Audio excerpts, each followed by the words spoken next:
이어서 우리 다음 지문인 생활 속의 대응관계 나타내기에 대해서 살펴보겠습니다. 자, 제목이 뭐예요? 생활 속의 대응관계. 그죠? 그러면 대응관계가 뭔지를 알아야겠죠? 자, 볼까요? 대응관계란, 바로 설명이 나오죠? 대응관계란 한 양이 변할 때 다른 양이 그에 따라 일정하게 변하는 관계. 일정하게 변하는 관계를 말합니다. 그러면 책상의 수와 책상 다리 수 사이의 대응 관계는 어떻게 될까요? 책상의 수와 책상 다리 수 사이에는 여러 가지의 규칙을 찾을 수 있습니다. 볼까요? 책상 다리 수가 4개라면 책상이 하나씩 늘 때마다 책상 다리 수는 4개씩 늘어납니다. 자, 책상이 있어요. 책상 다리가 하나, 둘, 셋, 넷. 보통 대부분 책상이 이제 다리가 4개인 경우가 많죠. 자, 책상 다리 수는 책상 수의 4배입니다. 그렇죠. 자, 책상은 1개인데 책상 다리가 4개인 거죠. 네. 그쵸? 자, 그러면 책상의 수는 책상 다리 수를 4로 나눈 몫입니다. 그렇다면 책상이 5개면 책상 다리 수는 몇 개일까요? 자, 책상이 1개일 때 다리가 4개씩이니까 책상이 5개라면, 그쵸? 책상이 5개라면, 그러면 다리 수는 5 곱하기 4. 왜냐하면 책상이 1개일 때 다리 수는 4개죠. 책상 다리 수가. 책상이 1개일 때 1개에는 다리가 4개이니까 책상 다리 수가 4개가 되고, 책상이 5개일 때는 책상 1개일 때 다리가 4개니까 5 곱하기 4를 해서 20. 책상 다리 수는 20개가 됩니다. 20개가 됩니다. 이렇게 규칙이 있는 두 수 사이의 대응 관계를 알아볼 때는 표로 나타내어 알아보는 것이 좋습니다. 자, 표로 나타내어 알아보는 것이 좋습니다. 책상의 수를 가로로 1, 2, 3, 4, 5씩 적고 밑에는 책상 다리 수를 4, 8, 12, 16, 20씩 적어서 규칙을 찾아보는 것입니다. 자, 표를 그려보라고 했는데요. 우리 한번 해볼까요? 자, 책상의 수를 가로로 1, 2, 3, 4, 5 가로로, 그 밑에는 책상 다리 수, 이게 책상의 수고요. 이거는 다리의 수가 되죠? 보이나요? 네. 그래서 다리 수는 4, 8, 12, 16, 20 이렇게. 자, 표로. 그러면 그 관계가 보이죠? 책상이 하나일 때 다리가 4개. 책상이 1개일 때 다리가 4개. 다리가 이렇게 2배씩, 그죠? 책상이 2개일 때는 다리가 8개. 이렇게 해서 4씩 더 커져, 4배수로 늘어나는 거죠. 네. 책상이 하나일 때 4개니까. 4배수가 아니라 4개씩, 그죠? 그래서 우리가 그 관계를, 대응의 관계를 쉽게 파악할 수가 있죠. 그렇게 해서 이렇게 표로 그리면은, 식을, 그 대응 관계의 식을 우리가 쉽게 구할 수 있다. 책상 수 곱하기 4를 하면 책상의 다리 수를 구할 수가 있구나라는 것을 쉽게 파악할 수 있습니다. 자, 다음 문단을 보면요. 생활 속에서 두 양 사이의 대응 관계를 표로 나타낸 후 기호를 사용하여 식으로 나타낼 수 있습니다. 두 양 사이의 대응 관계를 식으로 간단하게 나타낼 때는 각 양을 기호로 동그라미, 네모, 세모, 별표 등과 같은 기호로 바꾸어 표현할 수 있습니다. 자, 예를 들어 팔린 솜사탕 수와 자, 얘가 있네요. 팔린 솜사탕 수와 판매 금액 사이의 대응 관계를 본대요. 만약 솜사탕 하나의 판매 금액이 1,500원이라면 자, 우리 위에 산 것처럼 표로 나타내 볼까요? 솜사탕 수가 1개, 2개, 3개, 4개, 5개 그리고 판매 금액 한 개에 얼마라고 했죠? 1,500원. 네. 그러면은 솜사탕이 2개일 때의 판매 금액은 그렇죠. 3,000원. 한 개일 때 1,500원이니까 2개일 때는 2 곱하기 1,500 이렇게 되죠. 3개일 때는 3 곱하기 1,500 4,500원. 4개일 때는 4 곱하기 1,500 6,000원. 5개일 때는 5 곱하기 1,500 7,500 이렇게 되겠죠. 이렇게 표를 만듭니다. 그리고 표를 통해 알 수 있는 두 양 사이의 대응 관계를 식으로 나타내면 어떻게 했나요? 솜사탕의 수 곱하기 1,500은 판매 금액이다 라는 걸 알 수가 있죠. 이 식을 우리가 쉽게 알아낼 수 있는 거죠. 그리고 이걸 거꾸로 판매 금액을 1,500으로 나누면 솜사탕의 수라는 이렇게 나타낼 수도 있는 거죠. 여기서 팔린 솜사탕의 수를 네모라고 하고 자, 뭐라고 했어요? 솜사탕의 수를 네모라고 한다고 했죠. 네. 그리고 판매 금액을 세모라고 한다면 이렇게 솜사탕의 수는 네모로 그러면 대응 관계식으로 나타내면 네모 곱하기 1,500은 세모가 되고 세모 나누기 1,500은 네모로 나타낼 수 있습니다. 간단하죠? 만약 솜사탕이 60개가 팔렸다면 그쵸? 솜사탕이 60개가 팔렸다면 그러면 솜사탕의 수가 60이 되는 거죠. 네모가 60이 되는 거니까 네모 곱하기 1,500은 세모에서 네모가 60이니까 세모는 60 곱하기 1,500은 9만원. 따라서 판매 금액은 9만원이 됩니다. 네. 이렇게 대응 관계에서 대응 관계를 파악을 해서 우리가 규칙성을 찾은 다음에 간단하게 기호를 통해서 식을 만들 수 있다는 것을 배웠습니다. 5줄 요약을 해보겠습니다. 선생님이 먼저 읽고 그 다음 따라서 큰 소리로 읽어보세요. 1. 대응 관계란 한 양이 변할 때 다른 양이 그에 따라 일정하게 변하는 관계를 말합니다. 시작!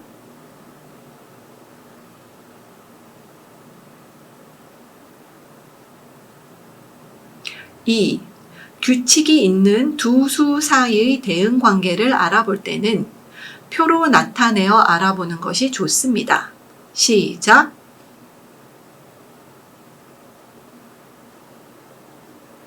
3. 두 수 사이의 대응 관계를 찾으면 원하는 결과를 쉽게 구할 수 있고 복잡한 문제를 쉽게 풀 수 있게 됩니다. 시작!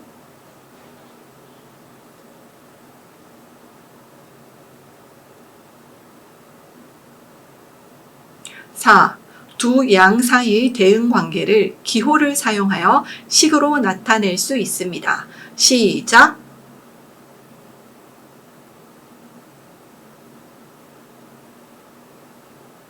5. 대응 관계를 식으로 간단하게 나타낼 때는 각 양을 동그라미, 네모, 세모, 별표 등과 같은 기호로 표현할 수 있습니다. 시작!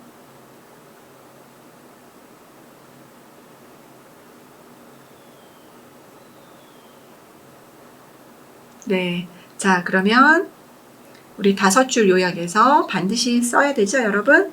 한 줄만 써볼게요. 띄어쓰기와 그 맞춤법을 익히기에 가장 효과적인 방법이에요. 대응 관계란 한 양이 변할 때, 한 양이 변할 때, 다른 양이 그에 따라 일정하게 변하는 관계를 말합니다.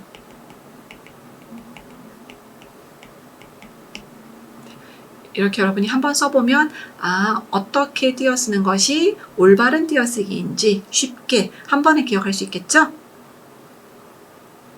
자, 다음으로 어휘 연습입니다. 어휘 연습에서도 선생님이 먼저 읽고 그 다음 따라 읽으세요. 대응. 어떤 두 대상이 주어진 어떤 관계에 의하여 서로 짝이 되는 일.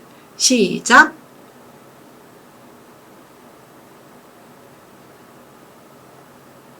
네. 자, 이 대응이라는 거는 이 대자는 대할 대예요. 대하다. 사람을 대하다. 이렇게. 그죠? 응하다. 응할 응. 대응. 그러니까 마주 대하는 거예요. 이렇게 서로 대응 관계에 있는 거. 아까 책상과 책상 다리수가 서로 대응이 됐죠. 어떻게? 책상이 1개일 때는 다리수가 4개. 다리수가 4개인 책상들이 모여있을 때 그러면 책상의 개수가 늘어날수록 다리수는 어떻게 되는지, 총 다리 개수는 이렇게 대응이 되는 거예요. 예를 들면 국어에서 글자는 소리에 1대1로 대응된다. 그쵸? 우리 글은 이게 하나씩 소리가 하나씩 나죠. 이렇게 1대1로 소리에 대응된다. 다음 어휘는 일정. 어떤 것의 크기, 모양, 범위, 시간 따위가 하나로 정하여져 있음. 시작. 네. 여기서 일자는 이 제일 쉬운 한자죠. 한일, 한계라는 거, 그죠? 한일. 그리고 정자는 정할 정.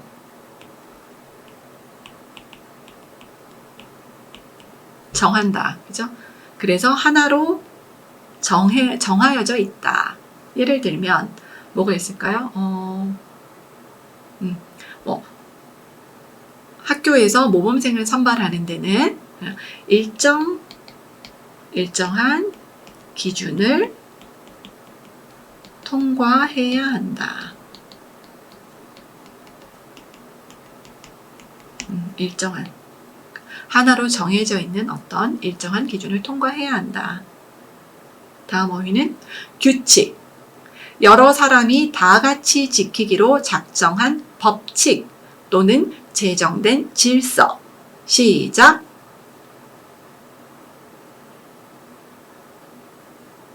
네, 이 규칙은 한자죠.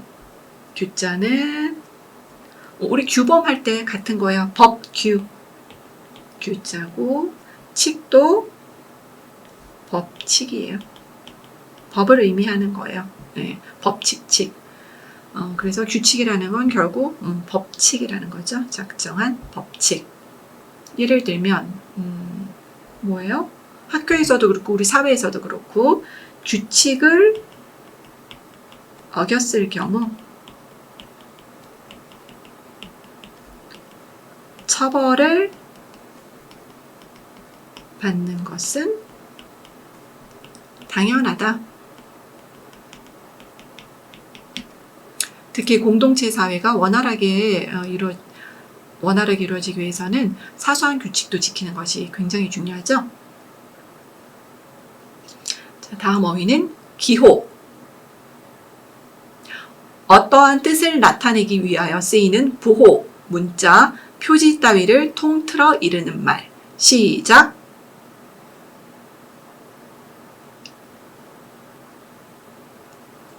네, 이 기자는 기록할 기. 호는 이름호. 기록하는 부호예요. 그죠? 네. 그래서 예를 들면 언어는 인간이 사용하는 기호 가운데 하나이다. 각 민족마다 언어가 다르고 그죠? 그 언어는 하나의 기호가 되는 거죠. 언어는 인간이 사용하는 기호 가운데 하나이다. 네. 자, 끝으로 복잡하다. 일이나 감정 따위가 갈피를 잡기 어려울 만큼 여러 가지가 얽혀 있다. 시작.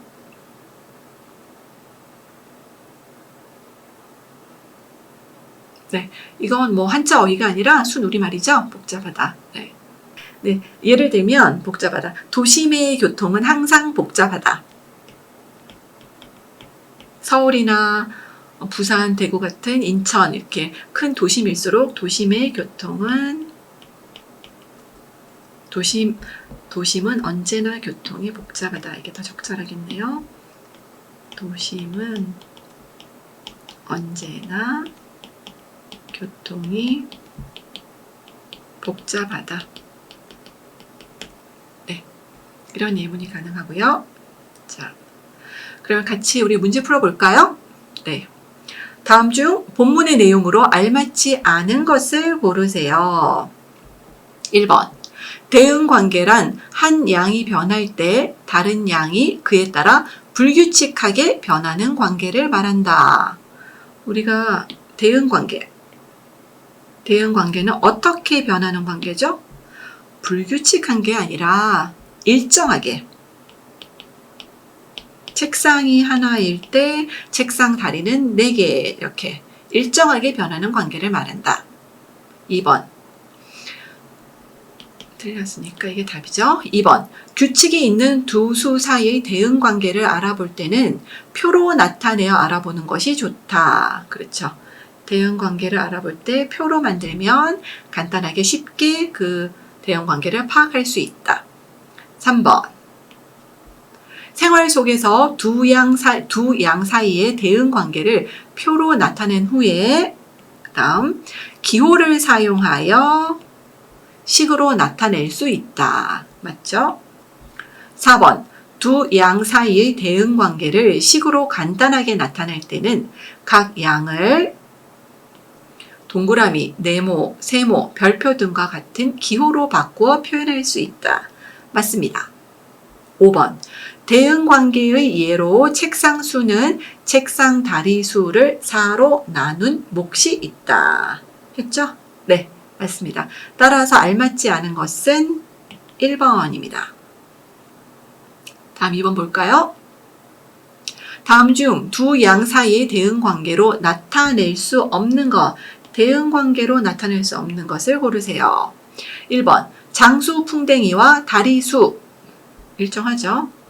2번. 의자 하나당 다리 수. 일정해요. 요구르트 한 묶음당, 요구르트가 몇 개가 한 묶음에 요구르트가 몇 개씩 들어있는지 같은 요구르트 브랜드일 경우에는 한 묶음당 요구르트 수가 일정하겠죠. 네잎 클로버 하나당 잎의 수. 이것도 일정하게 있습니다. 5번. 귤 하나당 껍질 조각의 수. 근데 귤은 까면 껍질 조각이 일정하지가 않아요. 사람에 따라서, 그죠? 일정하지 않게 뭐 어떤 사람은 껍질을 하나로 그냥 까는 사람도 있고, 어떤 사람은 두 번으로 나눠서 하는 사람도 있고, 조각을 아주 여러 조각 작게 나누어서 껍질을 벗기는 사람도 있을 테고, 그러니까 일정하지 않기 때문에 대응 관계가 성립하지 않습니다. 그래서 답은 5번이 되죠. 자, 그 다음 3번.